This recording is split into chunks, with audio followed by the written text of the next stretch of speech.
Okay, so good morning, everyone, and welcome to this masterclass. And we're delighted to have you here. It's a real pleasure to have Joe Houghton with us this morning. And Joe is going to share his time and wisdom with us in terms of this masterclass, which is on the very important and interesting topic for all of us at the moment in terms of working from home. And we were just chatting beforehand about Zoom and the very platform that we're on and how it has become almost kind of pervasive in our psyche over the last year. I mean, we were just reflecting that if you asked someone kind of 14 months ago about Zoom, there was probably a 70% chance that they weren't familiar with it. They would have been familiar with kind of Skype or other technologies, perhaps. WhatsApp was certainly in the space, but this has really, become the power horse of the pandemic, and a remarkable advent that allows us to have the opportunity to receive Joe's wisdom this morning. The IMCA is doing this on a pro bono basis as part of our ethos, and we're delighted to have our new president, John Byrne, here with us this morning. And it's, I suppose, part of where we are and who we are in terms of sharing best practice and knowledge. And certainly within the pandemic period, this has gone from strength to strength in terms of the series of masterclasses we have. And to that end, we have a few coming up. We have Fiona O'Connor next on the 4th of February, and she's looking at, I suppose, navigating to a safe harbour in terms of resilience and positive frame of mind. We've got Professor Joe O'Mahony, another world-class speaker, coming up on the 11th on the whole area of consulting and that particular niche. Jim Power, the economist, is speaking to us, and I was chatting to Jim there a couple of days ago, and we're going to do a snapshot on what the Biden presidency has had in that short period, just to have a look at, where it's going and what kind of policies that have been put in place since he's come in yesterday, and just have a look at the impact from the Irish perspective and how that's going to be about. And then we have Sharon McLean, another world-class speaker from Canada, on the 11th, who's going to talk to us about digital communications and where that's going and how it's moving forward in terms of state-of-the-art thinking, and particularly in terms of the platforms we're using. So, and best practice in that space. But you don't need to take notes, folks. I'll be sending the love note out to you afterwards just to update you on the events that we've coming up. The IMCA itself is open for membership in terms of consultants, and we'd welcome you to have a chat with us. You can find our details on www.imca.ie, and again, we'll be sending out those links. We're on LinkedIn, Twitter, Eventbrite, so you'll be familiar with all those platforms, and we'd ask you to give us a follow. And equally, and finally, I suppose I would ask that you be mindful that this has been recorded from a GDPR point of view. If you're not comfortable with that, please be advised and step off at this point. No hand or no foul. So just to be mindful that we will be sharing the recording afterwards, and be sending out emails to you on the notes that I've just spoken to. Conscious of your time, conscious that the coffee is getting cold, conscious that we're looking towards the end of the week, and we're on Thursday, and you can see the end in sight at this point. So without any further ado, I'm going to hand over to Joe, who's going to take the ship to state out and talk to the very essence of what we're here on virtual platforms and how to do it and work from home. Joe, take her away. Thanks very much, Pat. Yeah, nice to be here. It's this is what we're all facing at the moment, isn't it? I'm sat at my kitchen table with my two children, who are 9 and 8, sitting upstairs, under strict instructions to try and be quiet and not fight for the next hour. I've given them their iPads and access to whatever they want to play with for the next hour. But this is kind of what we're dealing with, isn't it? So we're going to just talk about this today. I'm going to share a few tips and tricks that I've picked up over the years, not just over the last 8 or 9 months, about working from home. And we've got the chat window open. Pat's going to kind of keep an eye on that. I've got it open next to the screen as well, so I'll try and keep an eye on the chat and answer questions. Please throw any questions or ideas that you've got as well. I mean, there's a lot of power in the room with everybody who's on, and I'm sure we've all got little tips and tricks that we've picked up as well. So we can use the chat as a fantastic resource when we are working online these days to gather all that kind of information. And this is something that I've been recommending to people for months, but a lot of people don't seem to know about it. If you have a look at the chat window, you see down at the bottom where it says type message here, there's a little 3 dots icon just to the right of that. And towards the end of the meeting, if you click on that little 3 dots icon, you can save the chat, and that saves the chat down as a text file onto your computer. So if you use the chat to, just throw in information and good links and recommendations for books and all that kind of stuff, it then becomes a very useful resource that you can save off later on. So I'd encourage everybody to share their ideas and their thoughts in the chat, as well as post questions, and we'll try and wrangle those as we go along, if that's okay. I'm just going to try sharing my screen because I've got a deck to work through. So we'll kind of work through a deck, but we'll use that as a basis for, as I say, chat and discussion as far as we can. So please feel free to kind of do that as well. And see if I can see a few familiar faces coming on. Morning, Katrina. Morning, Sharon. Good to see you. So yeah, working from home. Good stuff. So, I mean, we've got, what, 45, 50 minutes and then a wrap up. So, how do we make the best of working at distance? I kind of split my thoughts down into 3 kind of sections, if you like. So, taking our roles, how do we make the best of this as individuals? Working from home, how do we set up our own personal workspaces and all this kind of stuff? Many of us are involved in some kind of team leadership, whether we're line management or whether we're consultants, running a remote team of some kind or another. So we'll just have a quick look at the kind of, that aspect of things and how we can kind of work from home effectively as a team lead. and then just some brief links really to be thinking about if you're actually an employer. Because there are some issues around employment as well.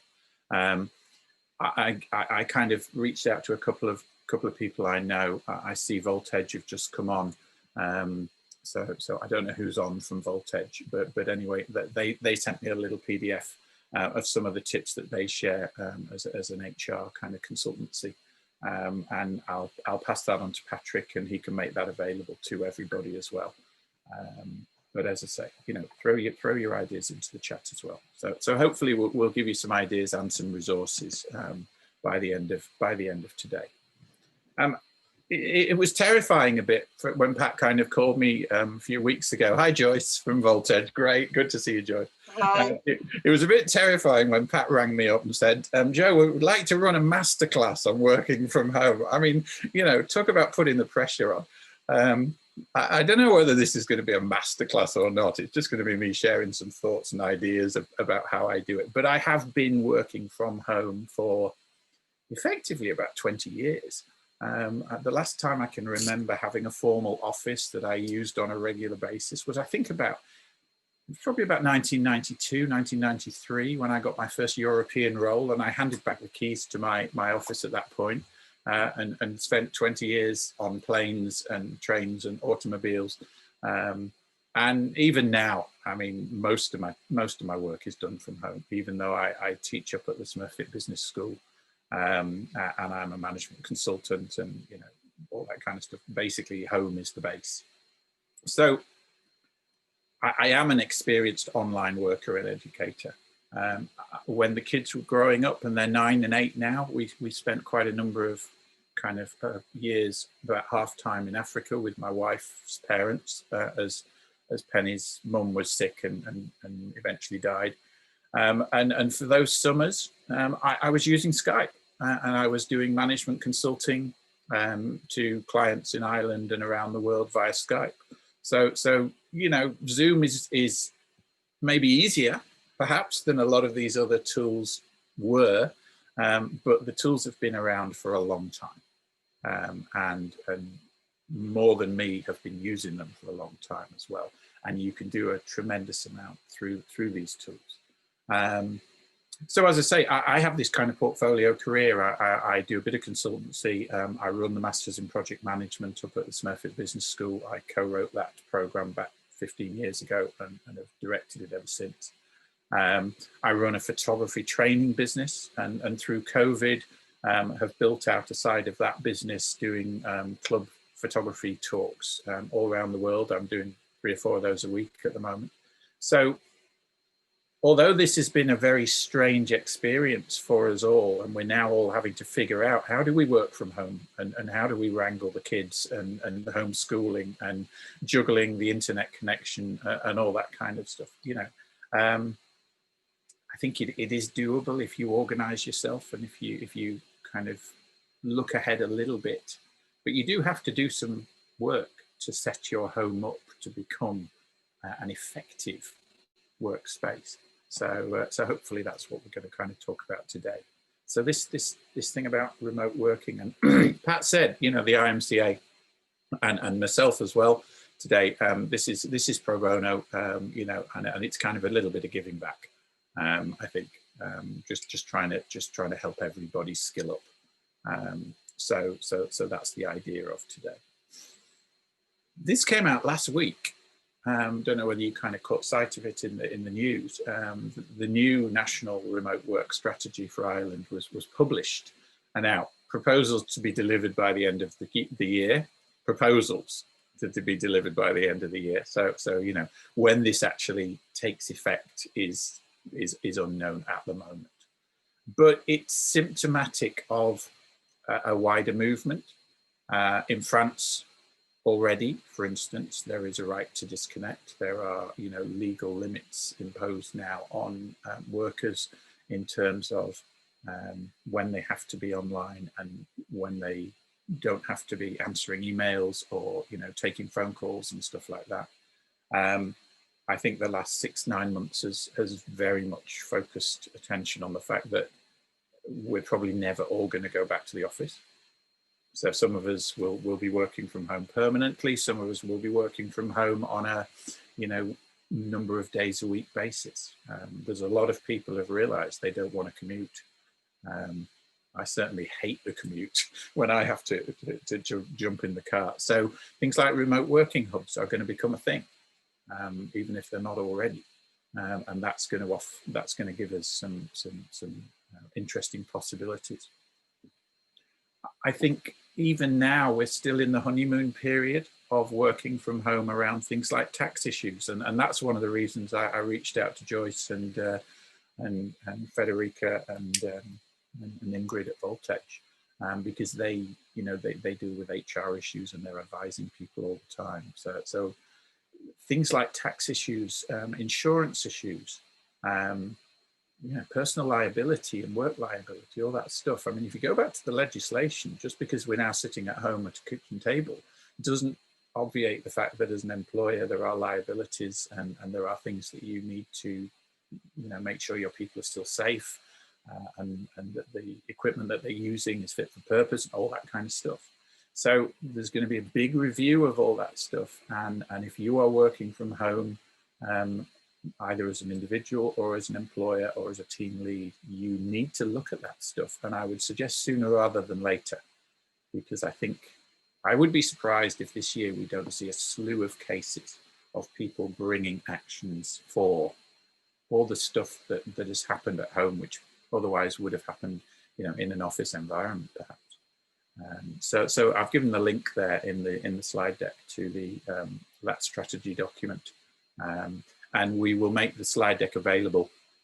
I think, Pat, you'll send that out with the video as a downloadable link to everybody in the next day or two. So all the links that you see on these slides you'll get, and you'll be able to kind of have a look at. I was talking to Pat yesterday about this module, you know, this session, and he said, oh, you know, focus on practical stuff and whatever. But I left this slide in, and I'm not going to apologize, Pat, for doing that, because to be honest, the practical stuff doesn't really kind of matter a whole lot if your head isn't in the right place. And I don't know about you, but for me, the last 6-8 months has been very up and down. I've had, you know, periods of time where I've felt isolated, I've felt fearful. I've felt, you know, all kinds of different kinds of emotions. The cabin fever sets in and stuff like that.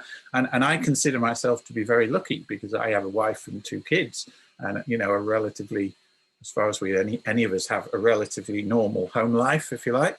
I'm not living on my own. I'm not feeling totally disconnected, but we got to look after each other, and we've got to look after ourselves.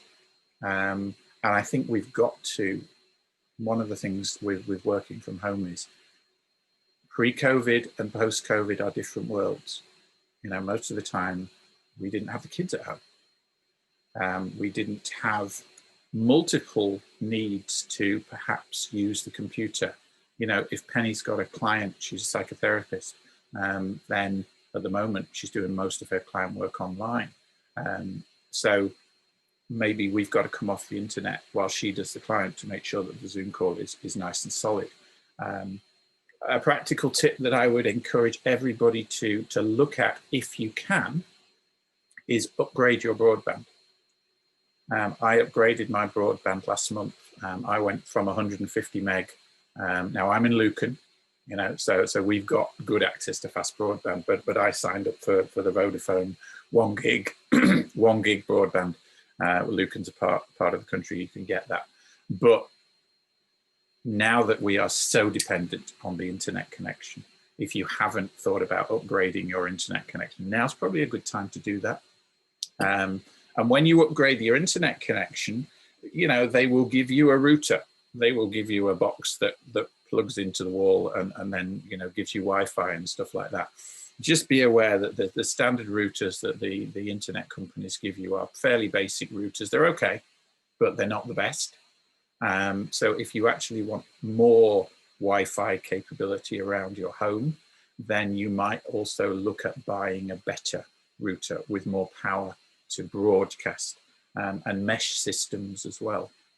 These are the systems where you buy, you know, 3 little routers and they basically talk to each other via Wi-Fi, but they can amplify the signal around your home quite dramatically. So you know, you need to be thinking about that stuff. So the self-care stuff is important, and this thing of isolation. Make frequent phone and video calls to family, friends, and colleagues. I have a couple of hundred students on the courses this term in Smurfit, and I was teaching last term as well. And a lot of those students have come from abroad, and they're in Ireland, and they expected, you know, the Irish welcome, and they got it to some extent, but it's been very difficult because they're sitting alone in student residences, and you know, not being able to meet people and not being able to have the normal social experience. If you're still getting to know people, whether that's remotely on, you know, a professional level, or you're just connecting with new friends or whatever, I find that I would recommend use video as much as you can, because you get the face-to-face, you get far more from that. But if you already know people well, I mean, stop sending long emails, stop sending long texts. Yeah, pick the phone up, hear a voice on the end of the line. You can. I find myself some mornings, you know, I've sat down at 8 o'clock or 7:30 or whatever, and I look up and it's 12 o'clock, 1 o'clock, and all I've done is been sending emails or texts. Yeah, and I've not actually spoken to anybody for like 3 or 4 hours. So I'm consciously doing more of my communication by voice and video to combat these feelings of isolation. Okay, you know, it's good to talk has never been more relevant. Connor, you've got something in the chat. Do upgrade broadband. How's the 1 gig for reliability? I'm fine. I've had it now a month. I found that it's been pretty reliable.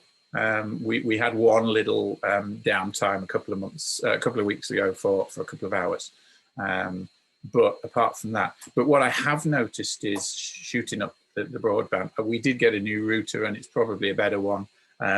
And I now can see that where before, when we had, you know, if I was hit on downstairs, Penny was on upstairs, and then the kids turned on the tablets, and we're playing Roblox, you know, which is one of these online games, it would impact on the Zoom calls. So So before the 1 gig, that was an issue.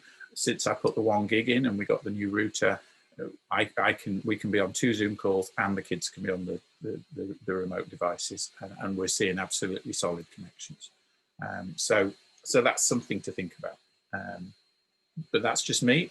Maybe if there's anybody else in the room who has got good or bad experiences, share them for Connor there in the chat if you would. That would be great.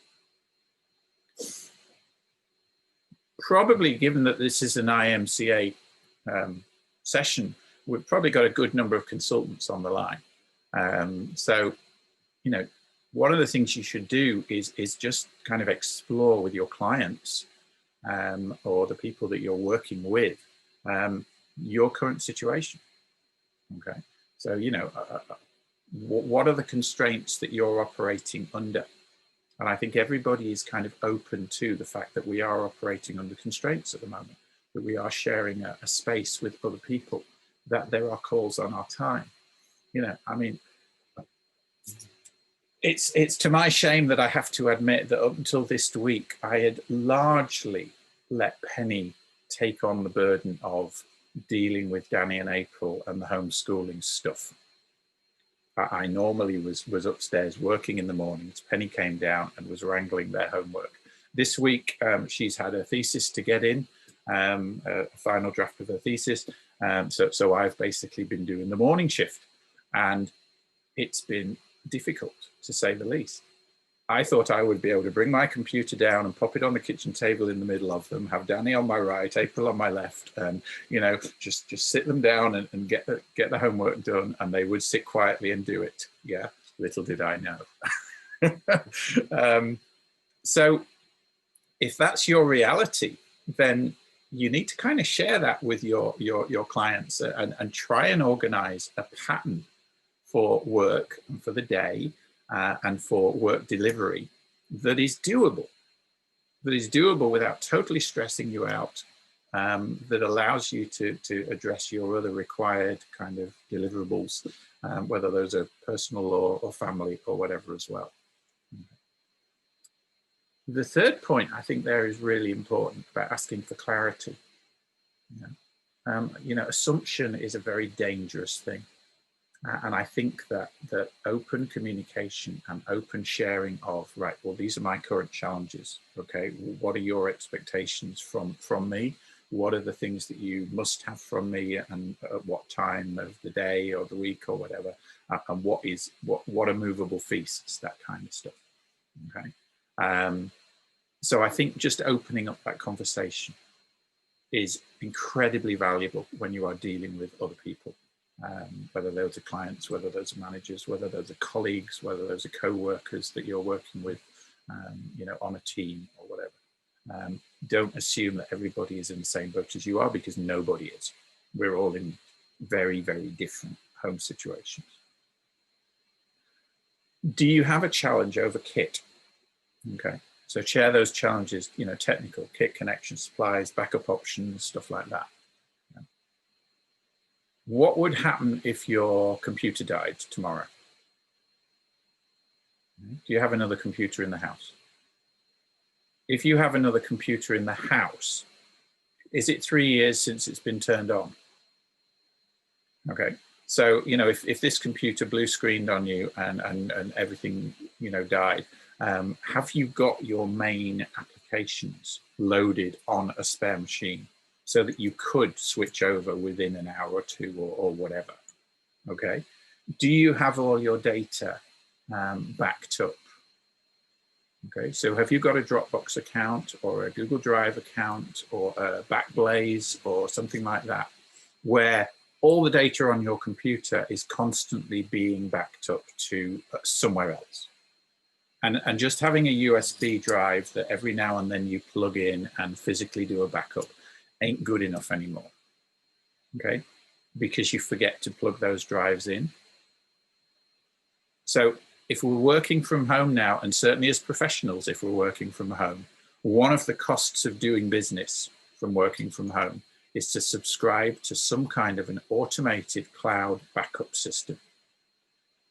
I pay Dropbox, I think $150 a year, and that gets me 2 or 3 terabytes of storage, where my laptop and Penny's iMac upstairs, all the data is constantly being backed up into the cloud.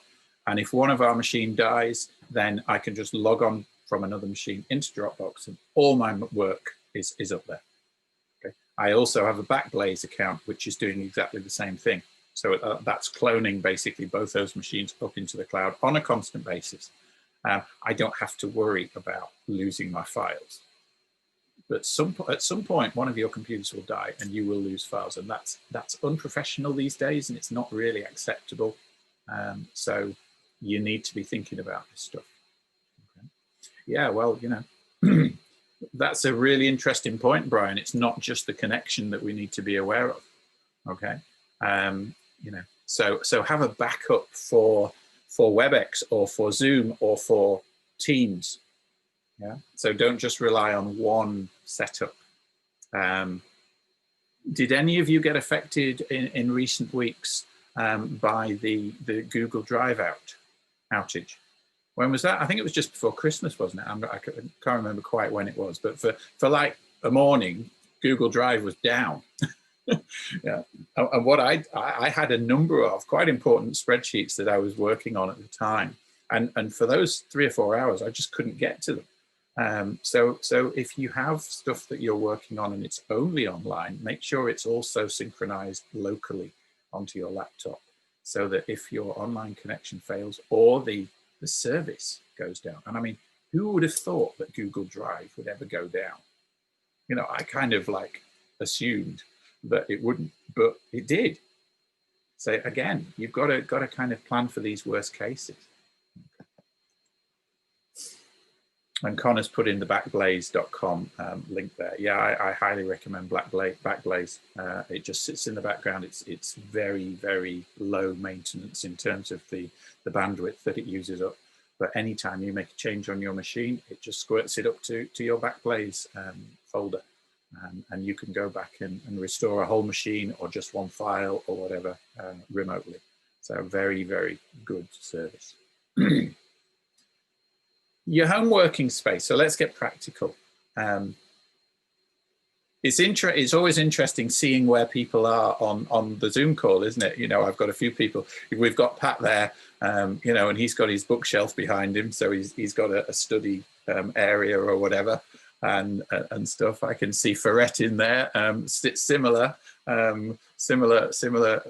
situation and stuff. Katrina looks like she's in the office. I don't know. Are you at home or in the? No, you're in the office, Katrina. No, I'm very fortunate. I look like I'm in the office, but I'm one of the few that's very fortunate to have a separate place to work from home. So that's just a photograph of the office because I miss it. No. Yeah, don't we all? It's just a fake library. That's right. Yeah. Super. Whereas my photograph behind me is a place I miss as well. That's the beach in South Africa that we haven't seen for 3 years now. But yeah.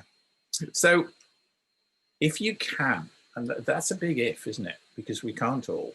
But if you can, do set up a place where you can set up a desk and a chair and you know, have as your working space.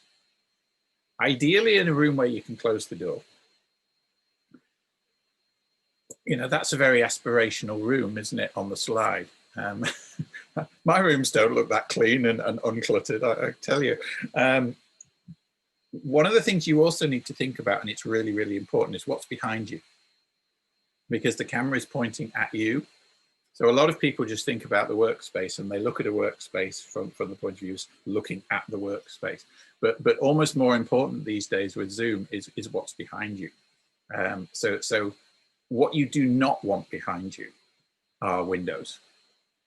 Okay, none of you should have a window behind you. Ideally, you don't want a bright light behind you either.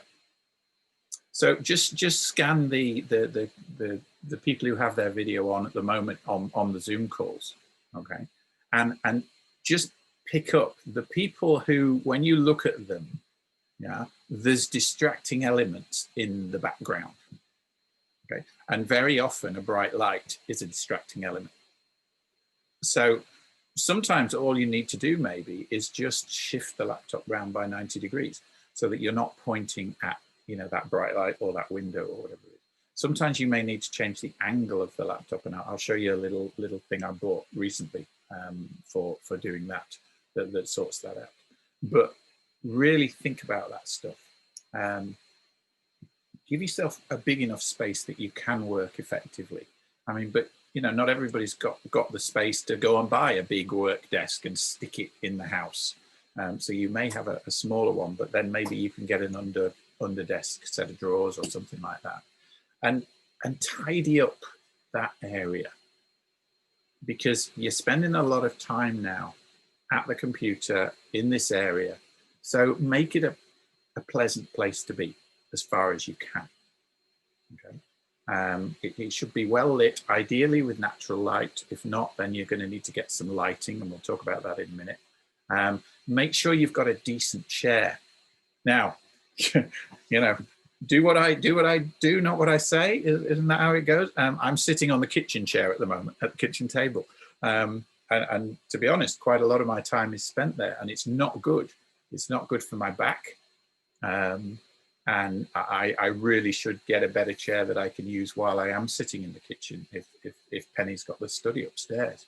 But just be aware that, you know, if you sit poorly, if your ergonomics are bad, thanks Connor, then, you know, you are going to end up with back strain, you're going to end up with aching shoulders, you're going to end up very achy and poor. So I invested in a new office chair for upstairs. It's only 100 to 120 euro or something. You know, you don't have to spend a huge amount of money on one, but get yourself a decent chair. Maybe you can ask your employer. Yeah, a lot of employers have made a small amount available for equipping people with, you know, a new chair or, you know, even a new laptop or whatever. I was dealing with one of the county councils, and I know that they went around everybody who now has to work from home and offered them, you know, they could either take their chair from the office or they would ship out a chair to them and stuff like that. Again, have those conversations if you haven't kind of got that stuff in place. Yeah, and a good cushion can help as well. Maria's just put that in the chat. Yeah, that's a good tip, Maria, because it can just raise you up a little bit, and it can also give you maybe a bit of lumbar support if you put it behind your back. Yeah, okay.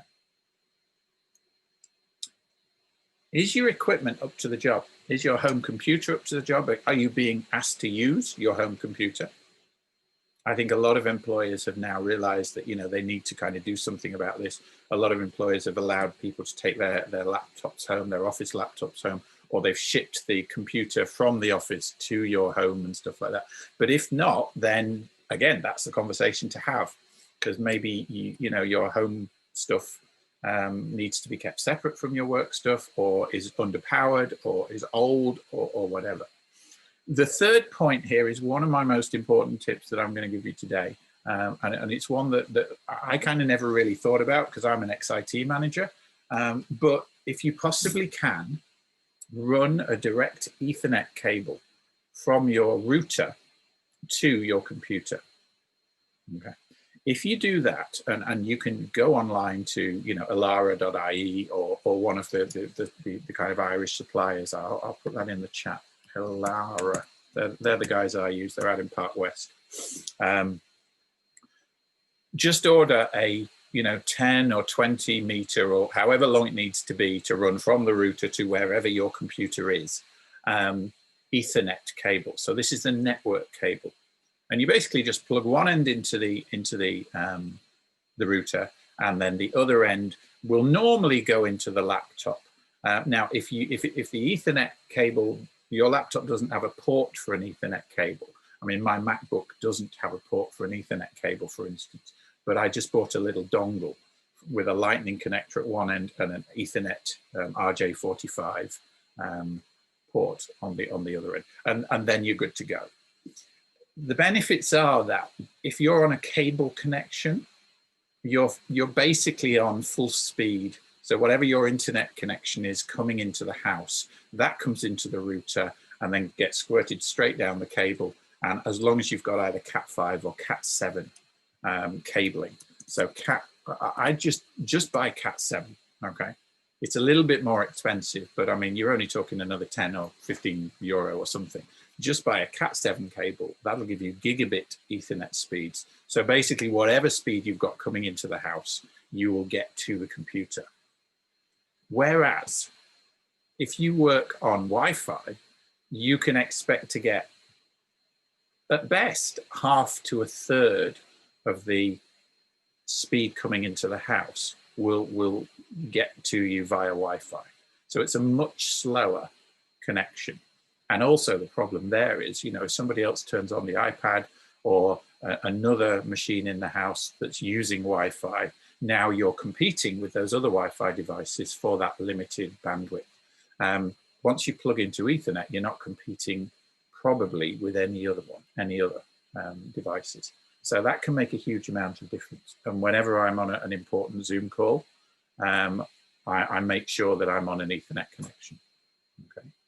You can get different kinds of Ethernet cables. You can get flat ones and braided ones and stuff. I find that for running one around the house, if you don't want to be drilling holes in the walls, the flat ones are great because they can go under a carpet, or they're pretty unobtrusive if you run them around the skirting boards and stuff like that. And again, if anybody online is in that business or whatever, pop your link in the chat so that everybody knows that you're there, and we can kind of, you know, give business to each other on that stuff.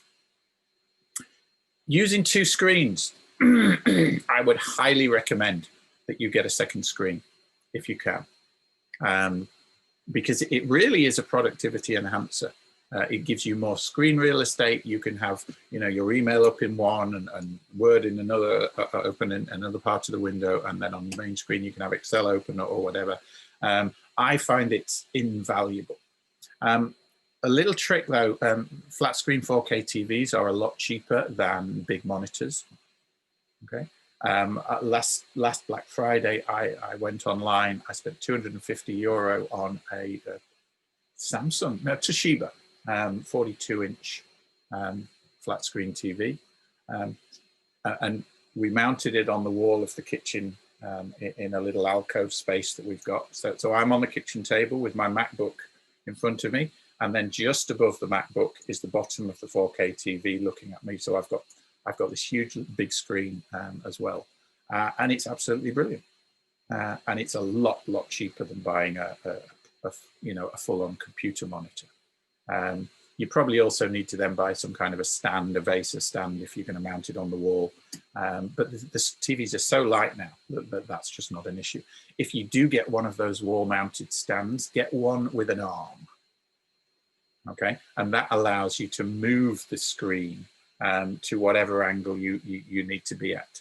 And again, they're only, you know, a few tens of euros, these arms, and they support the TV absolutely fine. Printer and ink, you know, you may not have had a particularly, you know, good home printer. We're probably not using printers that much at the moment anyway, but if that's something that you need, then again, that's maybe a conversation to have. And a VPN, a virtual private network. For some of you, you know, there's highly confidential information going to and fro.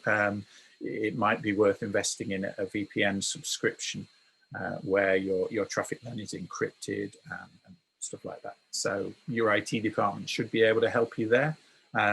If you're a self-employed contractor and you don't have an IT department, I don't know, Pat, do we have people who could advise members on things like VPNs in the IMCA? I'm sure we do.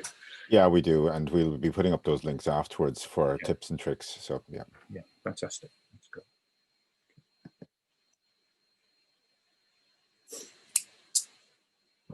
If you are in a crowded space at home, it's probably, you know, not ideal where you are.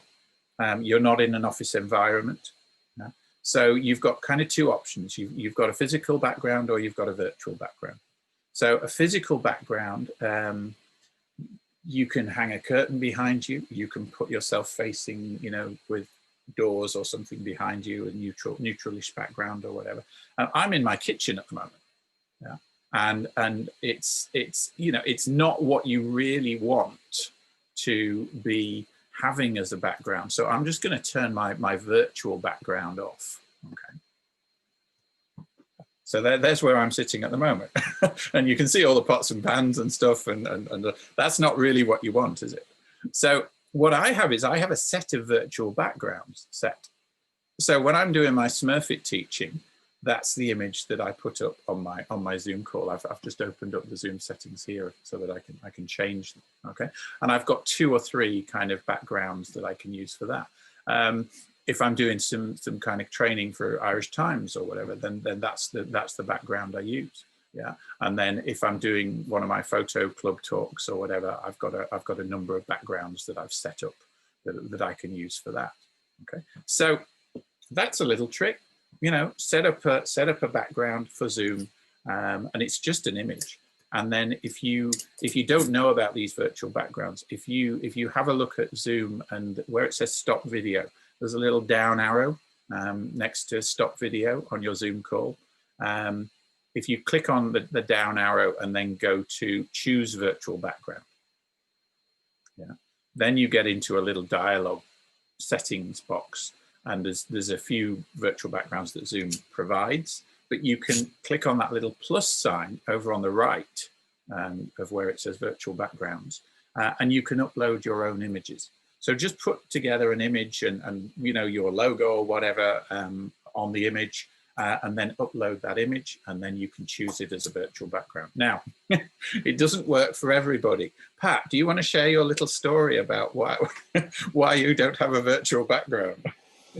Well, I was sharing this with Joe, and speaking against myself, my inner Cavan man came over me, and I was up in Harvey Norman's replacing an iMac, and to save myself a few quid and falling for the offer of that from the rather potent salesperson, I went and got an i3 Apple Mac, whereas I should have probably gone for the i5. So as a consequence, I'm unable to share on this particular platform screens. And I think the screens are very potent because they do give you the flexibility to work anywhere, which is, you know, the ultimate kind of freedom in terms of working from home.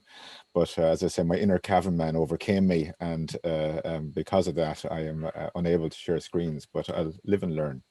Thanks, Joe. No problem, Pat. No problem, Pat. Roman's just put an interesting question into the chat as well. Are there copyright issues when just taking backgrounds from Google? Yes, there are, because you know the background that you take may be one that does have copyright associated with it.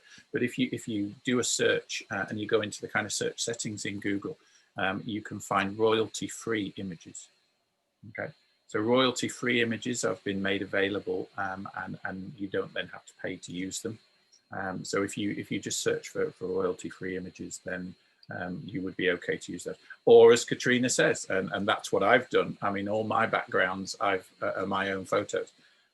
So you can choose from your own photo gallery if you've got some decent images. And there are some websites that have free photography, which we'll post as well. So you can actually download some background stuff, which are very good as well, of professional quality. Absolutely. Yeah, that's it. So Connor's just saying, make your own background in PowerPoint. And then when you do the save as of that file, save it as a .png, and that works. Yeah, Unsplash is one well-known royalty-free background as well. And Canva, which is a tool I use all the time, is a great way to do backgrounds. In fact, these ones that I did, you see with this tool will pass behind me and the lines and stuff. That's just a Canva template. And then I just drop one of my own images into it and set up a few of those. The other option is to change your physical background. And I don't know, this only came to me as we were having discussions about this, me and Penny, reasonably recently, because Penny for some reason hates these virtual backgrounds. You know, there's a little bit of movement around your hair and stuff when you, and she says she doesn't like being on a virtual background in front of her clients and stuff like that. So I started kind of thinking about this, and I was on to digitalprintingireland.ie recently, just ordering some business cards. and I was having a look at their pop-up stands. You know, these roll-up stands that you get from you know, these ones that we've got here. So what I did was I had a look at the price, and they've really come down in price. This was €40 for their silver version, their kind of second, not the cheapest one, the next one up, which is a little bit more hard wearing. So I ordered one last week. So I just did this I just did this in Photoshop, put my Houghton Photography logo on the top there. And what I did was I figured out how high it needed to be above my head, yeah, if it was sitting behind me here, to show in the Zoom screen. So you see on my virtual screen where you can see my face at the moment, you can see a little bit of waterfall above me and stuff like that. Well, when I put this up now behind me in the kitchen, Houghton Photography, professional photography training is right above my head in shot. And then it's not quite wide enough to fill the whole of the width here. So what I'm also going to order is just 2 white ones, and I'm going to put those at an angle. So I'll be in this little kind of little space of the 3 stands behind me, but that will allow me then to have, you know, whatever I want behind me without having to use a virtual background, and that's going to cost me less than €120. So that's something to think about. You know, I would note there, Joe, as well, that they have an option on the gold ones to actually get a 1200mm broad one. Yeah. So that actually, from just a white screen or whatever you wish to do behind you, gives you a very professional feel. It's encapsulated, it's a studio feel, without having the burden of being challenged with, for instance, bandwidth with your PC and so on. Yeah, because the virtual background also does impose a slight uplift in terms of what it's asking your PC to do. So yeah, Digital Printing Island, I highly recommend them. As I say, I've bought one of their products already, and I've got more on order. So they're pretty good. Morgan, in terms of storage, would you recommend cloud storage over local storage? Not over local storage. I think you need both. I think you should have a physical copy of your data. So buy yourself a 4 terabyte USB drive or whatever, and have a copy of your data locally, but then also have an external. I mean, they always say 3, don't they? They say three sets of data. One on your laptop, one on your external USB, and one in the cloud. And typically, I've got an Amazon delivery knocking at the door. Just give me 1 second to grab that, will you? Because there's only me and the kids in the house. So as Joe was saying, just on that digital background, we get a lot of questions on this, and you know, people, I suppose, have different views on it. Clean is best. It's Penny's birthday on Saturday, so I didn't want to miss the delivery. I was just kind of segueing as you were standing off to get the very vital birthday gifts for the lovely Penny, but we were just kind of reflecting that, you know, a clean background, really, an uncluttered background, and I say that with a lot of books behind me, is your optimum. And to copper fasten what Joe said earlier, you want to take any confusion or kind of, I suppose, opportunity for people to be looking over your shoulder at what's going on behind. They really want to be looking at you and what you're saying. And so neutrality, a neutral background is really what you desire. And a lot of you have, I have to say, commend you when I look at your backgrounds are thereabouts, but keep it pale and kind of fairly neutral as much as possible. Yeah. And I mean, you know, if you look at my current background, it's totally against that, what Pat just said, but the background that I've got behind me right now, I've been using kind of my different photography backgrounds with my photo club talks, for instance. So that actually starts a conversation with the photo club. You know, oh, where did you take that? And is that one of your photos? And all the rest of it.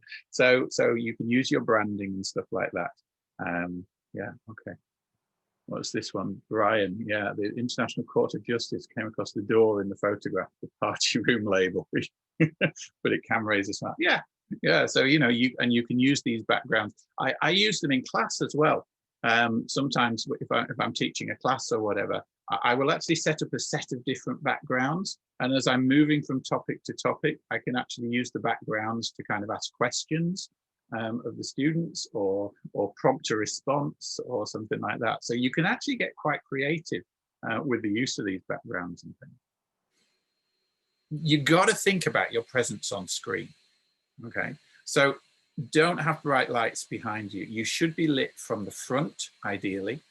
Ideally, you should have some side lighting. So I'm in the kitchen and I've got a big window over on my right-hand side. And you can see that this side of my face is lit more brightly, and there's nothing really lighting me from the other side. Well, that gives you a little bit of depth. Okay, and so you come over better on screen. So you don't want too bright, but you do want, you know, enough light falling forwards onto your face, or at least off to the side and onto your face. Patricia, as a photographer, do I use a green screen? I have done in the past. I'm finding with Zoom particularly that the virtual screens are so good I don't need to use a green screen. Elgato do a pull-up green screen. So if you just type in, if you Google Elgato, they do the little cam link as well, that you can link your camera to video and stuff. But they do a very good pull-up green screen that I think is about 1.8 meters or 2 meters wide. So it's good enough to put behind you. And that's about €150. So yeah. Yeah, Katrina, great point. You know, working from home, turn your video on, engage with people, see them in the frame. Do you want to talk to that, Katrina? Sure, yeah. I mean, I think that it's, and I'll be very honest here, a lot of people come across and they say, oh, I've got broadband issues. You got an awful lot of broadband issues is what I'd say to some of those people. You need to check it out. Honestly, it really comes across as very standoffish, and you're not fooling anybody. And you're really telling me, as the chair of a meeting, that you don't really want to engage in my meeting. And it's actually quite insulting. So one of the rules that we actually have at work, and it works quite well, is you turn it on at the very beginning. You engage, you say hello to everyone. Then we often, particularly if we're presenting, because people are working from home, you can find that it does impact the camera. But at least you've said hello, you've smiled, and you've interacted and you've engaged. I really take umbrage when people keep their camera off the whole time. I think it's delivering a message, and if you don't realize that, then you should realize that. Would be where I would come from. I ask all my students every term to give me a kind of reflective feedback piece. And I got 70 or 80 of them last term from one class. And 50 or so of those reflective pieces mentioned this issue and said, because one of the things I say is, what should I change for next term? Okay. And 50 of those 70 pieces that came in mentioned, they said, ask everybody, make it mandatory for people to turn their cameras on during class. Okay. And that's the students, because they're all feeling isolated and they want to see each other and stuff like that. So, I mean, it's not just me and Katrina saying that, you know, it's recognized as best practice now, so stuff like that. Okay. Any recommendations with regard to using the computer camera versus the external one? Yeah, I mean, I would recommend the Logitech C920 as an external camera. It's funny, I'm sitting here today doing this talk to you because I put up a blog post recently. Was it just before Christmas, I think, Pat? On how to set up your home office. And Pat read this and he actually ordered a couple of things off it. And when you get the deck, there's a link to that blog post in it. Excellent.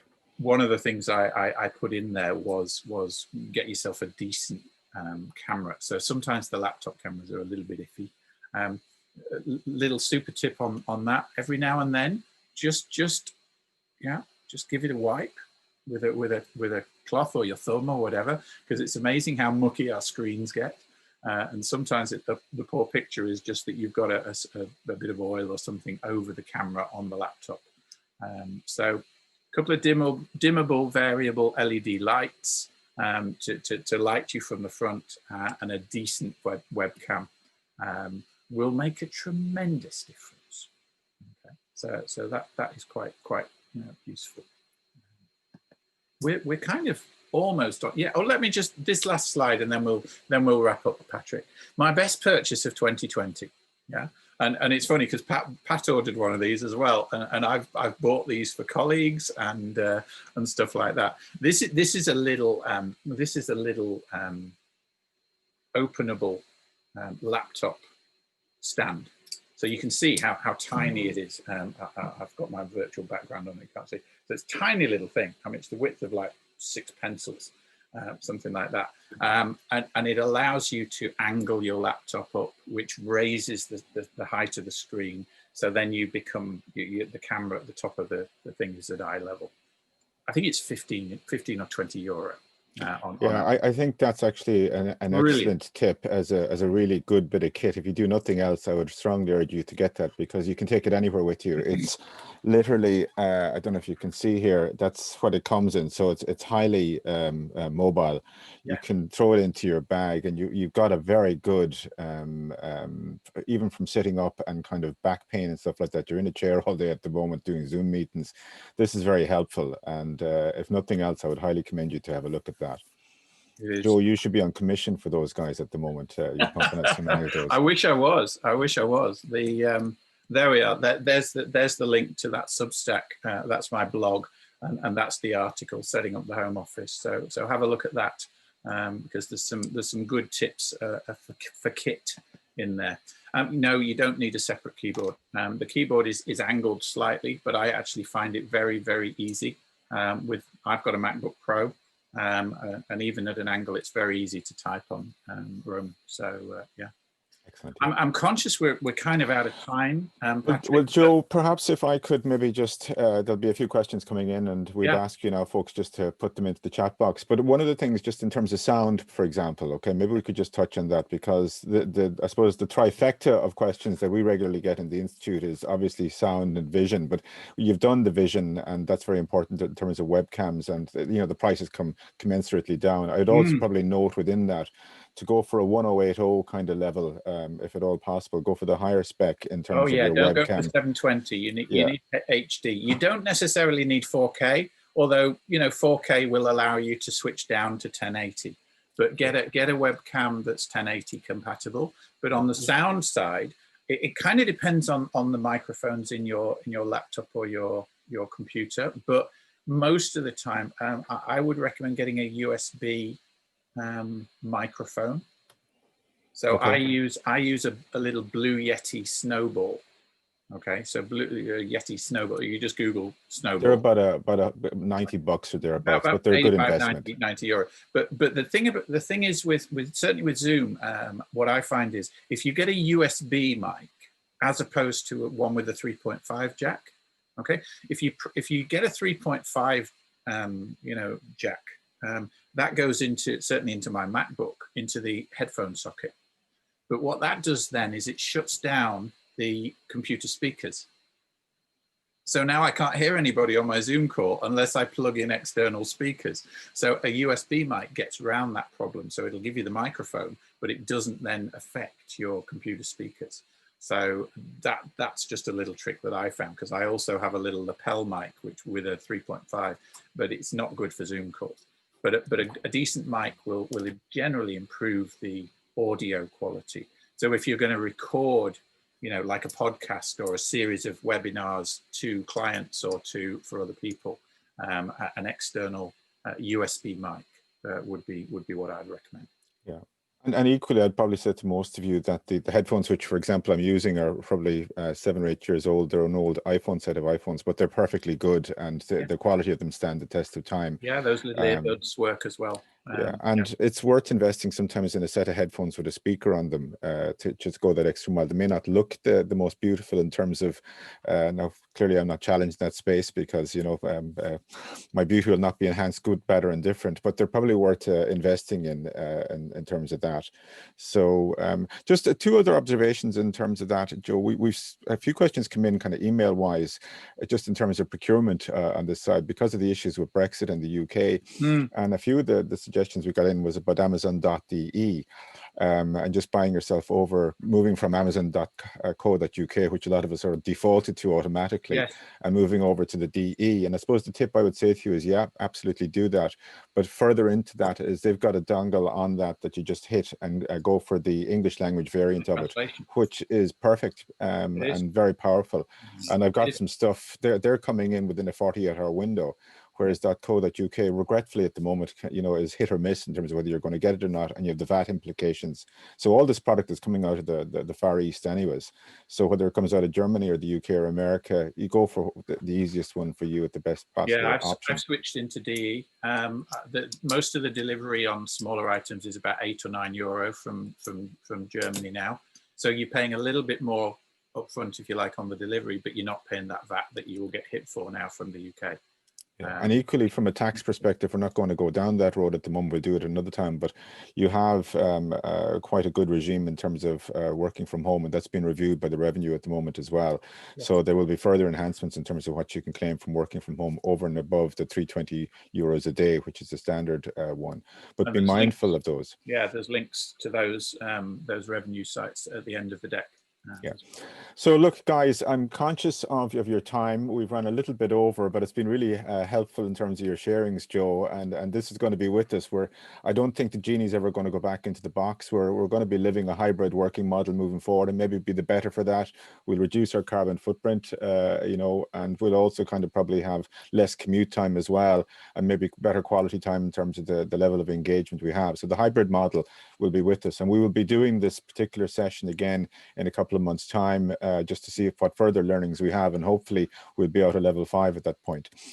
Just to note, we have Fiona O'Connor coming up, and Fiona is with us this morning, thankfully, coming up on the 4th, and that's a really important one in terms of navigating out of, I suppose, the cul-de-sac of the pandemic that we're in towards a more kind of safe harbor aspect. So from a resilience and positive mental frame of mind, Fiona is really excellent in this space, and we're looking forward to hearing her thoughts on that, followed up by Professor Joe Houghton, who needs no introduction. He's world-class in terms of management consultancy, coming up on the 11th. Jim Power, as I mentioned at the outset, we're delighted to have Jim coming on, The Economist, and we've tasked him maybe to take a quick snapshot on what Biden has meant for the global economy, but also the Irish relationship in terms of, you know, what positivity that brings from an economic point of view, and just maybe a snapshot of where we're at in terms of the implications of the pandemic. And then we got Sharon McLean, again, a global player in terms of the, I suppose, the management consultancy profession, and she's looking at the digital pivot in terms of, you know, what's next in terms of how we communicate digitally moving forward as management consultants. So guys and girls, thank you so much for your time. Joe, deeply touched that you gave us the time. It's really been a great one this morning, very helpful, and I'm sure everyone joins with me in giving you a big bool of awesome thumbs up. We'll be sending this out afterwards, folks, to you, and just giving you the details of the tips and tricks, and the video will come out, and also the notes. I'd ask you to follow us on LinkedIn, on Twitter, and Eventbrite as well, as a matter of courtesy. And to wrap it up, I wish you all stay very safe and sound, and that you and yours, you gather them tight, and you get through the next couple of weeks in good order, and we all come out and meet convivially, perhaps in the RDS in a couple of months' time, and get back to normal running again. So without further ado, slán go fóill, stay safe, and we'll be talking to you again. All right. Thank you for your attendance. God bless.